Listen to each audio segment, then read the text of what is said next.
Bueno, bienvenidos al ciclo de entrevistas de novísima crítica del proyecto IMAX de Letral.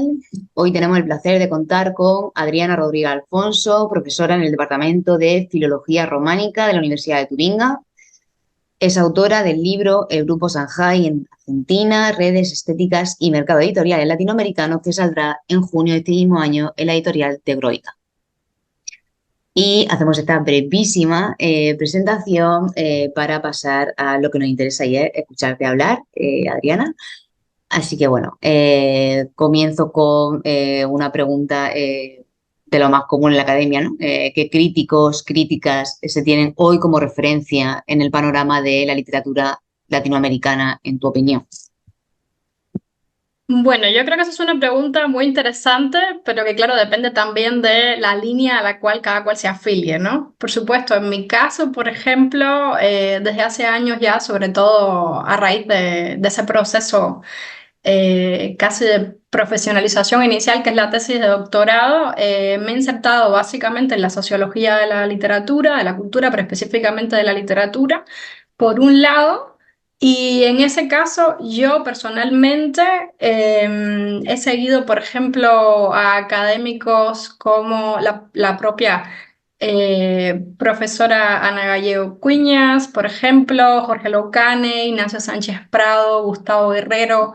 Pienso, por ejemplo, en la Academia Alemana también a Gesine Müller, por ejemplo, que de alguna manera están construyendo y han construido una especie de escuela bastante potente en los últimos años que trata un poco de investigar, de aproximar la literatura como un hecho social, en una dimensión por un lado, pero también con una función estética. Y en ese sentido me interesa particularmente porque muchos de ellos, para no decir todos, asumen declaradamente una posición también latinoamericanística y también por eso me inserto en esa escuela o me siento identificada con esa escuela precisamente porque desde los comienzos me ha interesado mucho la línea de la sociología por esa doble funcionalidad que asume, ¿no? Por un lado, esa mirada sobre la complejidad del hecho literario como producción, como recepción, como circulación, pero también desde una perspectiva, sobre todo en lo que se refiere a la literatura latinoamericana, muy crítica, ¿no? Muy aguda, capaz de develar las asimetrías, las desigualdades. Por otra parte, yo he tenido un perfil bastante transdisciplinario, por decirlo de alguna manera, así que tengo un pie en la sociología de la literatura, pero también tengo otro pie y una mano y quizás la otra en otras áreas. Eh, una, por ejemplo, es la de la, digamos, un poco más tradicional teoría literaria o crítica literaria, y en ese sentido, quien fue mi tutora de tesis doctoral, que es la profesora Francisca Nogueros Jiménez, sigue siendo, fue y sigue siendo definitivamente una maestra para mí en lo que se refiere a la literatura, sobre todo latinoamericana, de la segunda mitad del siglo XX y del siglo XXI. También, como parte de esa mano o esa quinta, si es posible, extremidad, en los últimos años he trabajado, o al menos me he interesado y he hecho algunas modestas aportaciones en las humanidades digitales. Y en ese sentido, sigo mucho, por ejemplo, proyectos o grupos de investigación específicamente en España, que al final fue donde me formé básicamente en lo que se refiere al doctorado, como por ejemplo está el grupo Exocanónicos al cual pertenezco, que dirige el profesor Daniel Escandel, también de la Universidad de Salamanca, como la profesora Francisca Noverol. También me interesa también mucho, sigo el grupo de Media Lab, justamente también en Granada. Hay otros grupos, por ejemplo, está una académica, por ejemplo, también con un grupo muy interesante, como puede ser el de Global Literary Studies en la Universidad de Olleta de Cataluña, por ejemplo, donde también se combina esta mezcla de literatura, circulación, recepción, pero con herramientas que provienen de las humanidades digitales. Y bueno, sí, más recientemente, y no con un ánimo autopromocional, ya en Alemania he seguido bastante y sigo a quien es actualmente una especie de maestro también para mí, que es el profesor Hanno Ehrlichia, aquí en la Universidad de Tübingen, que también ha dirigido en los últimos años proyectos interesados en la producción, la recepción de la literatura, de revistas, de editoriales, pero también con enfoques muy relacionados con las humanidades digitales. Por supuesto, se trata de una elección personal, pero está claro que hay otros grandes críticos que son hoy, fueron y siguen siendo críticos faro dentro de la literatura latinoamericana. Pienso, por ejemplo, en el caso de en Latinoamérica, Beatriz Arlo, Nelly Richard, Florencia Garramuño, que son hoy críticos absolutamente de lectura obligatoria. Pienso también, por ejemplo, en la escuela decolonial, postcolonial, como es la de Castro Gómez, Canclini, la antigua escuela Cornejo Polar, Ángel Rama, que siguen teniendo muchísima vitalidad, muchísima vigencia y que definitivamente siguen determinando la crítica latinoamericanística. Pero, como dice Borges, cada cual construye sus precursores de manera tal que son esos primeros quizás los que más forman parte de mi genealogía personal como joven académica. Hablabas de, bueno, y es algo que se ve muy claro en tu trabajo, en el trabajo que hiciste sobre el grupo Shanghai y luego Babel. Y hablabas efectivamente de el uso de la sociología, ¿no? Y te quería preguntar por la situación de una disciplina como la sociología de la literatura, ya que tú la trabajas de forma muy abierta y muy clara, ya que arrastra pues como clichés varios, ¿no? Y siempre ha tenido como una posición históricamente secundaria respecto a la estética o al close reading, sobre todo ya no tanto ahora, pero sí más tradicionalmente, es como la segunda, ¿no? O, en entornos como la academia alemana, porque sí es cierto que la academia anglosajona o ya más en la latinoamericana sí que se ha venido trabajando mucho más con la sociología. Pero ¿cómo lo ves ahora estando allí en Alemania? Mm, ese trabajo tuyo con la sociología y esa idea de, bueno, como algo secundario frente a la estética y al proofreading, etcétera. Sí, realmente es lamentable ese estatus eternamente anfibio, híbrido que tiene la sociología de la literatura. Decía siempre, por una parte mal visto por los sociólogos y por otra parte más vistos por las escuelas más tradicionales, filológicas, hermenéuticas, de larga data dentro de la Academia de la Literatura. En el caso concreto de Alemania, hay realmente, pensaría yo, que hay una cierta emergencia o reemergencia de ciertas líneas dentro de la sociología de la literatura. Creo que por una parte está esta escuela, de alguna manera, si no liderada, pero donde una de las figuras más punteras es definitivamente Gesine Müller y toda su escuela de la World Literature, de la literatura mundial, que está muy interesada también en cómo la literatura latinoamericana, pero también literatura sur-sur, por ejemplo, ¿no? Relaciones norte-sur, relaciones sur-sur se mueve, circula de un lado al otro del océano, pero siempre enfrentando una serie de asimetrías, de desigualdades de naturaleza política, económica, cultural que son evidentes. También diría yo que hay otra tendencia que en los últimos años ha reencarnado, se ha enriquecido y un poco es esa tendencia en la que yo me estoy insertando aquí, que es, había un interés, y es cierto, desde hace ya varias décadas en la Academia Alemana por las publicaciones periódicas.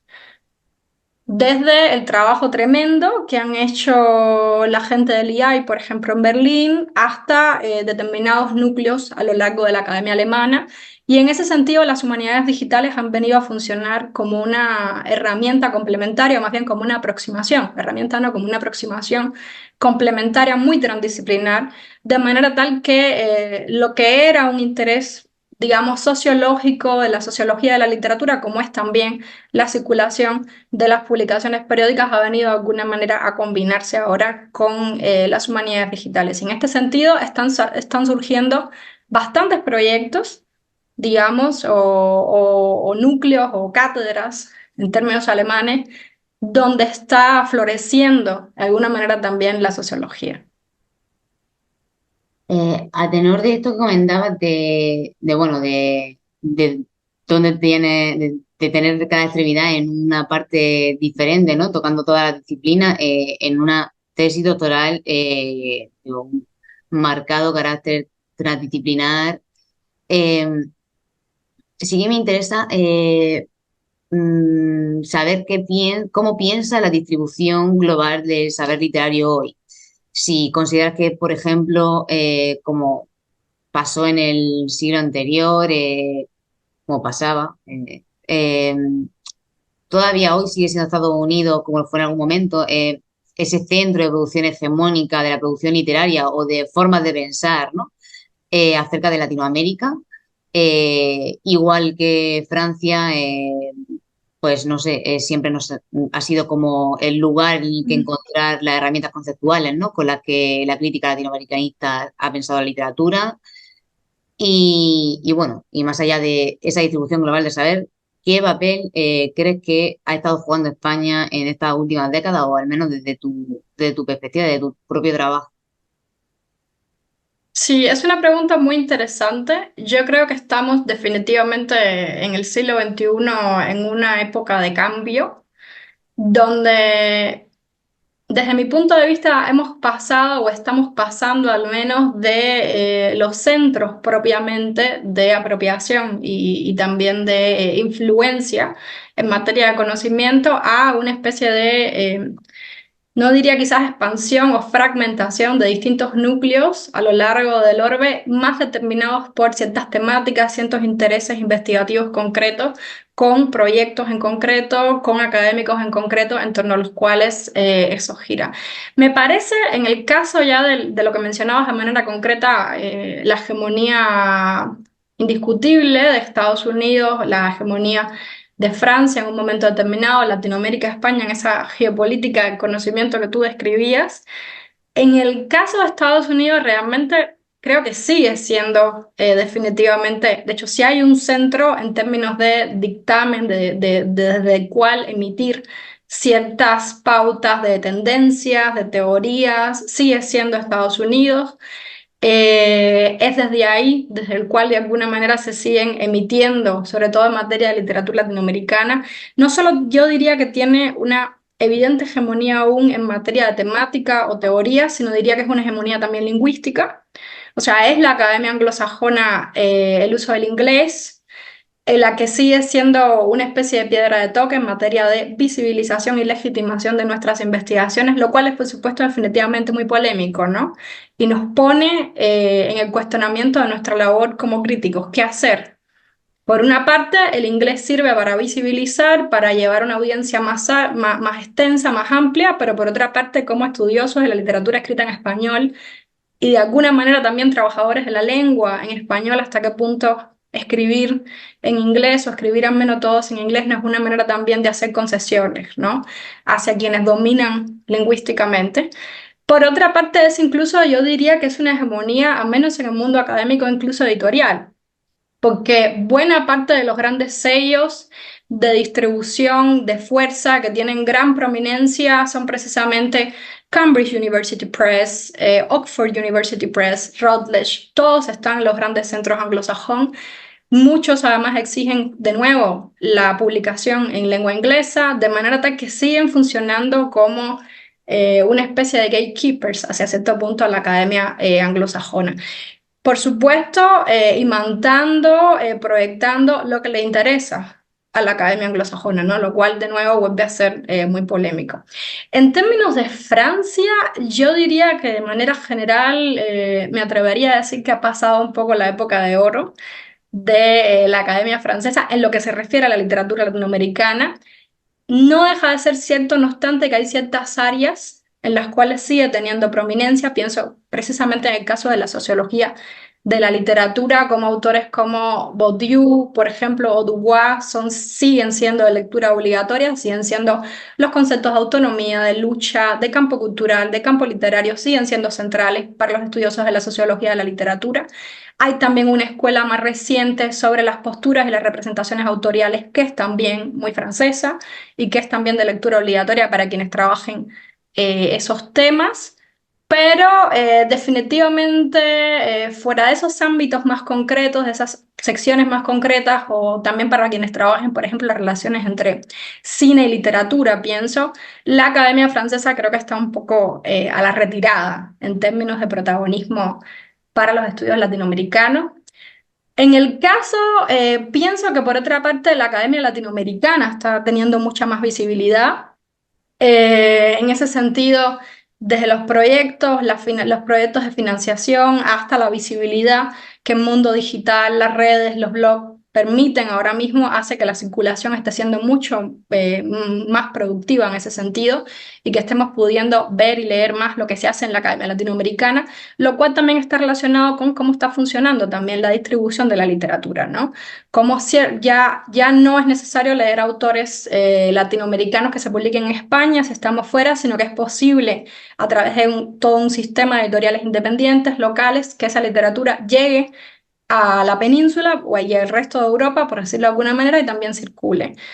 Y en el caso concreto de España, quizás no diría que España se ha caracterizado por una gran emisión, digamos, de tendencias o aproximaciones originales. Creo que está un poco más recibiendo esas aproximaciones y esas perspectivas y esas temáticas que vienen de fuera, pero sí resaltaría el papel reciente desempeñado por la Academia Española, o sea, la Academia Española Latinoamericanística, en lo que se refiere a la visibilidad y a la difusión de la latinoamericanística. O sea, creo que en los últimos años hay una emergencia muy notable de cátedras, por ejemplo, dedicadas a la latinoamericanística, de revistas en las cuales la literatura latinoamericana o es el centro o bien es una parte importante de peso, incluso de editoriales o de librerías, incluso que también juegan ese papel tan importante en la difusión de la literatura,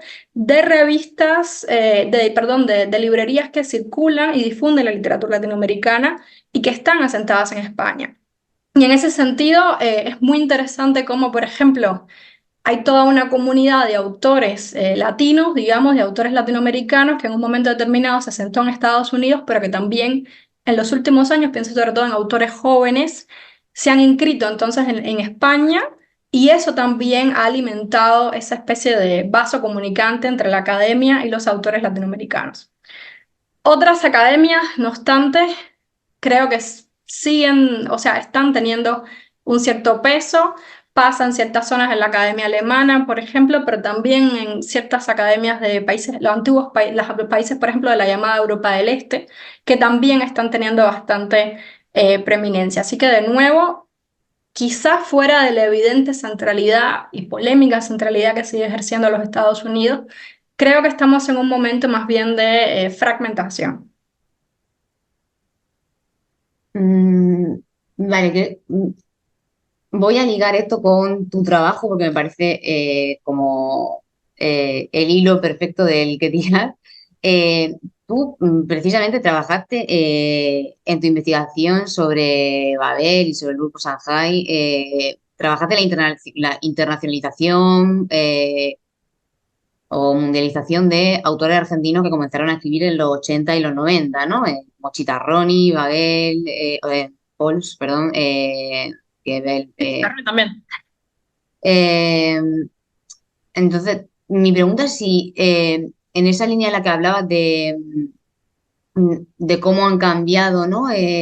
Las formas de distribución del saber, también por la posibilidad de poder efectivamente acceder a autores latinoamericanos desde Europa, que antes no podíamos debido pues, a la emergencia de las editoriales independientes, sobre todo.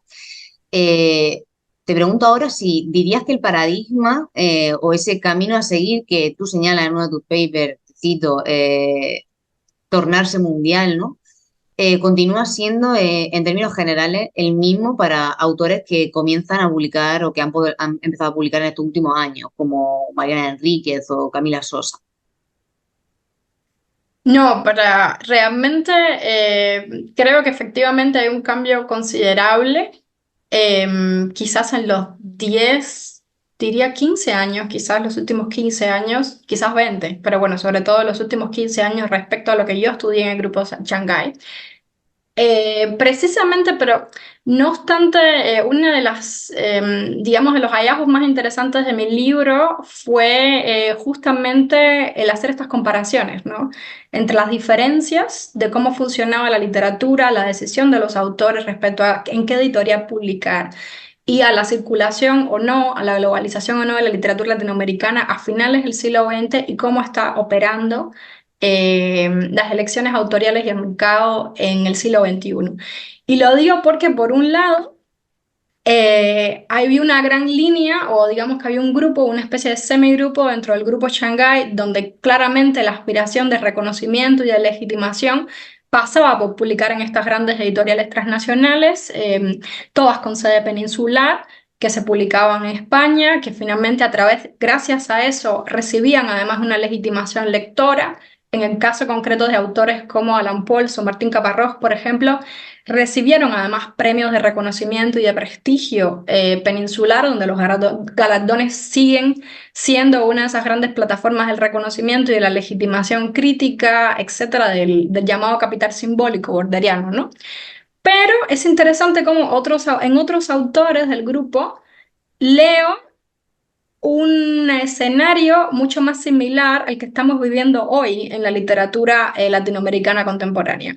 Porque otros autores del grupo, como Chitarroni, como Matilde Sánchez, como Sergio Schaeffer, hasta cierto punto es una figura bastante híbrida en ese sentido, por el contrario, eligen hasta cierto punto el quedarse, el localizarse, como lo llaman en el libro, como literaturas locales publicadas en editoriales pequeñas, en editoriales independientes y por ende editoriales mucho más cuidadosas respecto a la calidad de la publicación literaria. Y en ese sentido, la elección, digamos, de publicación se convierte en una elección estética también, porque son esas editoriales donde en estos momentos se alberga la literatura más experimental, más revolucionaria, incluso en materia ideológica, frente a la estandarización, a la homogeneización que dictan la publicación en las grandes editoriales transnacionales.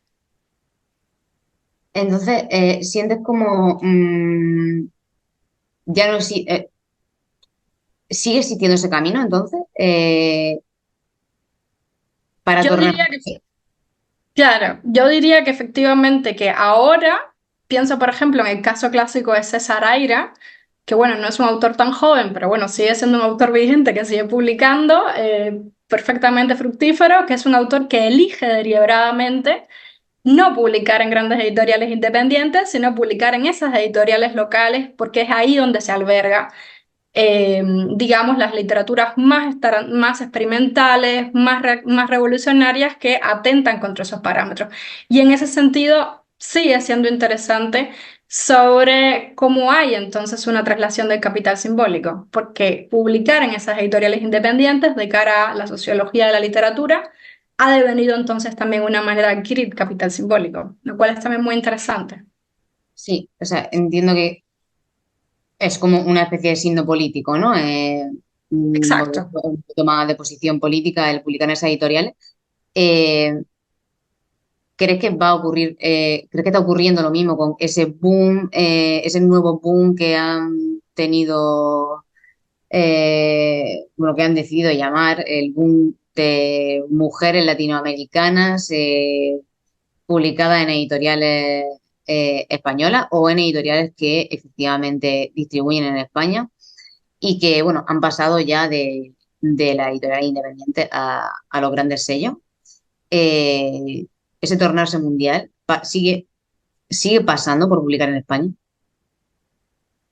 El caso de la literatura femenina creo que atraviesa quizás no exactamente las mismas coordenadas, porque la literatura femenina fue una literatura expoliada del canon durante tantos siglos, de manera tal que la visibilización y la reivindicación de esa literatura era en materia clara algo necesario. Quizás lo que sería más interesante en ese sentido es analizar qué estéticas son publicadas en estos momentos dentro del campo de la literatura femenina en esas editoriales independientes frente a qué autoras y qué estéticas se están publicando en esas grandes transnacionales. O sea, ahí yo creo que estaría un poco la clave, porque de manera general la literatura femenina necesitaba ser visible a ambos lados del Atlántico, a todo lo largo del orbe. Completamente de acuerdo, pero en esa idea de que todo es mercado, eh, terriblemente, bueno, llevamos por bandera, también cuando ya nos acercamos a los textos, ¿no? Desde esa idea de todo en mercado, como buena alumna de Ana Gallego, lo llevo escrito a fuego. Ujú. Eh, no puedo dejar de pensar en esa idea que tú trabajas muy fuerte en tu tesis y bueno, y en tu libro, que leeré, por supuesto, en cuanto salga. Eh, o sea, ¿realmente se podría ver qué es lo que se está publicando frente a lo que no se está publicando? ¿O es el mercado lo que nos deja ver o no nos deja ver qué es realmente lo que hay, ¿no? Porque mm, Ujú. Ujú. Esa es una muy buena, perdón, esa es una muy buena pregunta, muy interesante. Eh, Efectivamente, la relación entre mercado, literatura, academia, si unimos esa tercera punta de la mesa, ya que estamos hablando de la academia o de los estudios sobre literatura latinoamericana, considero que es absolutamente compleja y poliédrica en estos momentos. O sea, hay una línea, por supuesto, idealizada, diría yo, idealista, que desde mi mirada sociológica no puedo dejar de percibir de esa manera, que entiende en estos momentos la academia y la buena literatura que estudia la academia absolutamente separada de ese mercado, por una parte, lo cual implica, por supuesto, asumir que no hay una influencia entre el mercado y la academia, lo cual no es cierto, porque hasta qué punto lo que leemos y los autores que leemos, los autores que conocemos aún más, para quienes no estamos en América Latina, ¿qué autores son los que nos llegan de América Latina? ¿Quiénes son esos autores? ¿De qué manera circulan?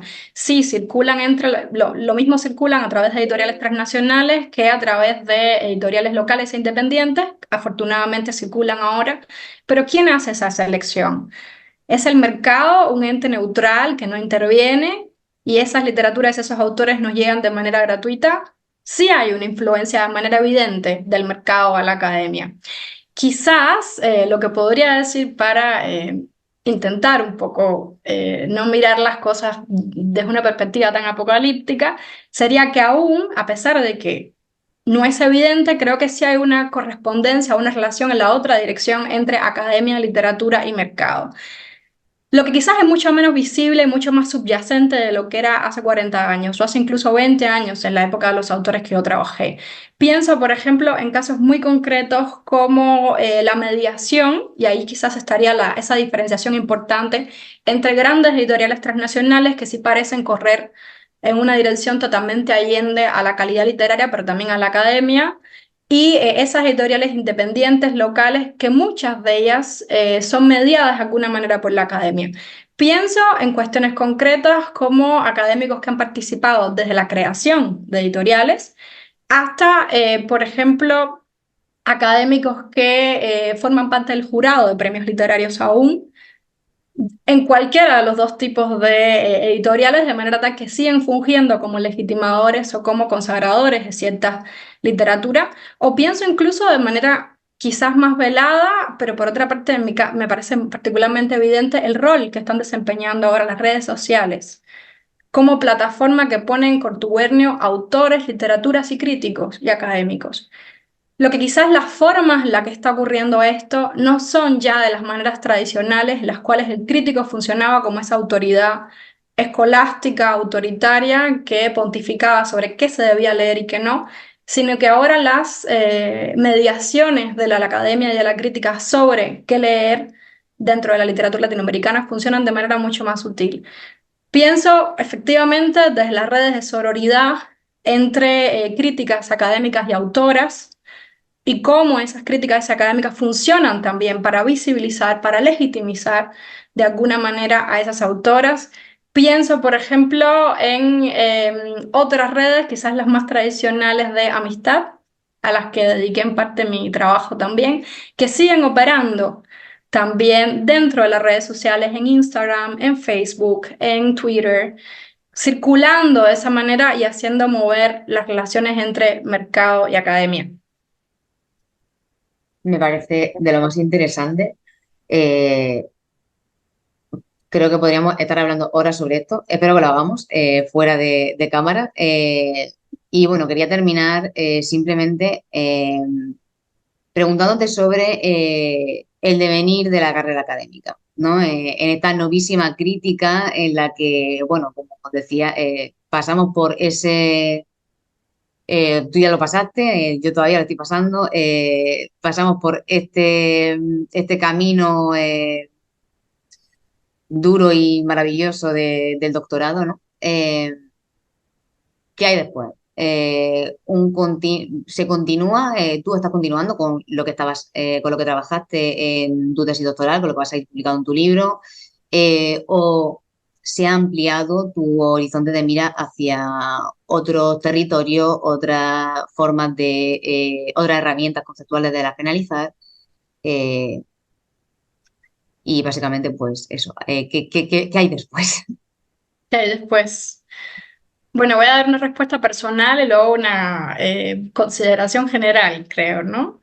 En el caso personal, yo efectivamente ya vi la luz al final del túnel, pero aún así, eso no significa que no estemos continuamente expuestos a cambiar, a flexibilizar, a estar abiertos a aprender nuevas aproximaciones, a quizás ahondar en ciertas cuestiones, en mi caso, por ejemplo, que me interesaron durante la tesis, pero en las que no pude ahondar, eh, mutarnos, de alguna manera convertirnos o ampliarnos a otras líneas. En mi caso en concreto, creo que también es importante hablar del cambio de contexto académico, que determina también, sin ser idealistas, nuestras investigaciones.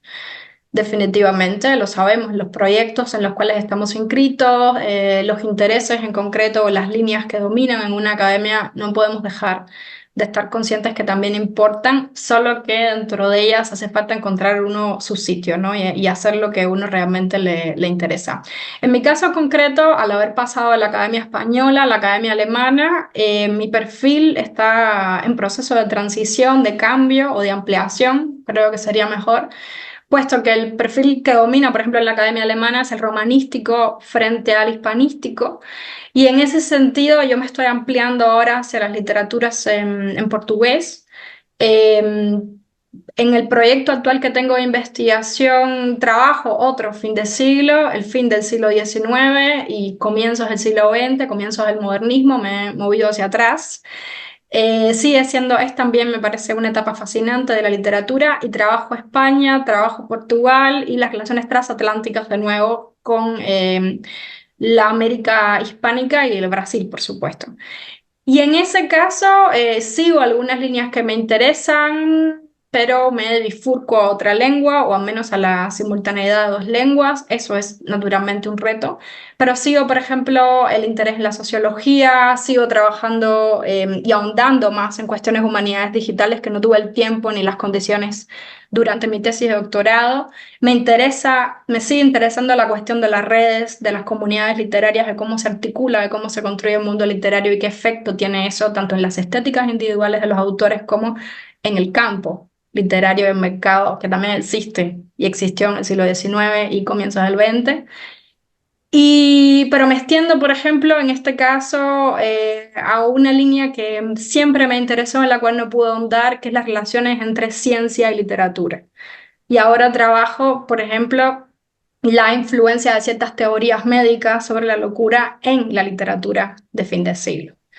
Así que redes, fin de siglo, humanidades digitales, sociología de la literatura, pero ampliando un poco el diapasón a relaciones literatura y ciencia.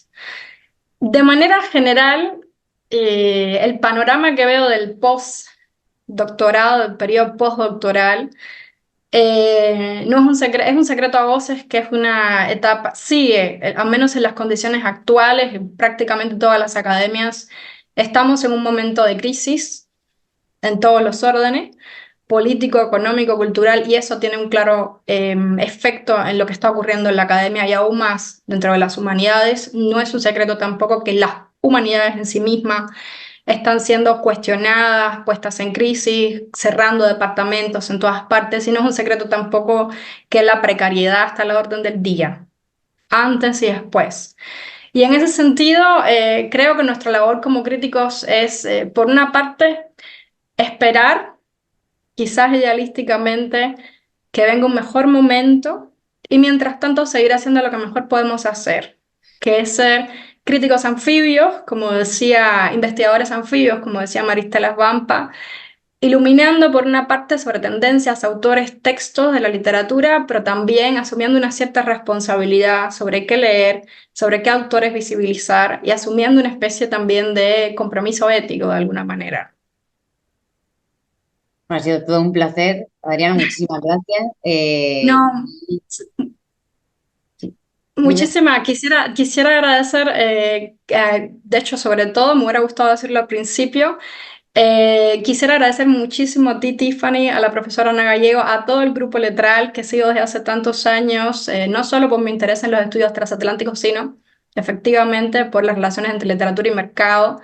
Y precisamente creo que emprendimientos, iniciativas como esta, como la que hemos organizado, las Novísimas Críticas, no solo es una oportunidad enorme para darle visibilidad a lo que estamos haciendo, nosotros como jóvenes investigadores, sino precisamente una necesaria y lamentablemente faltante o escasa iniciativa para romper un poco ese abismo, esa brecha que hay entre lo que hacemos en la academia y los lectores de a pie. O sea, para tratar de romper esa brecha entre la esfera pública y esa esfera donde está el homus académicos que somos nosotros, pero eh, que deberíamos, que proyectos como el del Grupo Letral está intentando acercar.